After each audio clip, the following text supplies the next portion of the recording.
Hi అండి, నమస్తే. ఈరోజు వీడియోలో మనం మొక్కజొన్నతో పక్కా నార్త్ ఇండియన్ స్టైల్లో కూర రెడీ చేసుకుందామండి. నేనైతే ఫస్ట్ టైం వింటున్నాను అనమాట.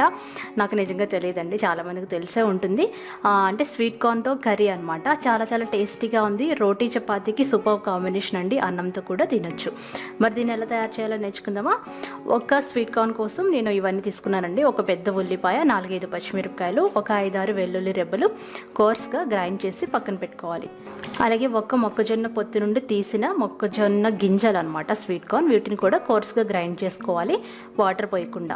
ఆ తర్వాత ఒక కడాయిలో 2-3 టేబుల్ స్పూన్ల నూనె వేడి చేసి అందులో 1 టీ స్పూన్ జీలకర్ర వేసి కొంచెం వేయించాలి. జీలకర్ర వేగిన తర్వాత మనం గ్రైండ్ చేసి పెట్టుకున్న ఉల్లిపాయ పచ్చిమిర్చి పేస్ట్ వేసి పచ్చివాసన పోయేంత వరకు వేయించుకోవాలి. తర్వాత 1 టీ స్పూన్ కారం వేసి వెంటనే కొంచెం నీళ్లు పోస్తే కారం అనేది మాడకుండా ఉంటుంది. ఇది ఒక టిప్ అండి. ఆ తర్వాత 1 టేబుల్ స్పూన్ ధనియాల పొడి, తగినంత ఉప్పు, 1/2 టీ స్పూన్ పసుపు వేసుకొని ఈ గ్రేవీని మనం బాగా ఉడికించుకోవాలి.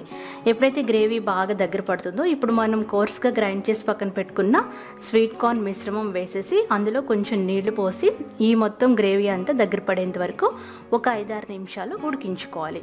ఆఖరిగా కావాలంటే కొంచెం గరం మసాలా వేసుకోవచ్చండి, ఇక్కడ నేను వేయలేదు. అంతేనండి, కూర బాగా దగ్గర పడిన తర్వాత సర్వ్ చేసుకోవడమే. ఇది రోటీ చపాతీకి అయితే చాలా బాగుందండి. ఈ కొత్త రెసిపీ మీరు తప్పకుండా ట్రై చేయండి. ఇది పక్కా నార్త్ ఇండియన్ స్టైల్ అండి. నాకు తెలిసినంత వరకు ఇది పక్కా నార్త్ ఇండియన్ అండి. మన సౌత్లో అయితే తెలియదు అనుకుంటున్నాను. మీకు ఎవరికైనా తెలిస్తే ఒకసారి కామెంట్ చేసి చెప్పండి.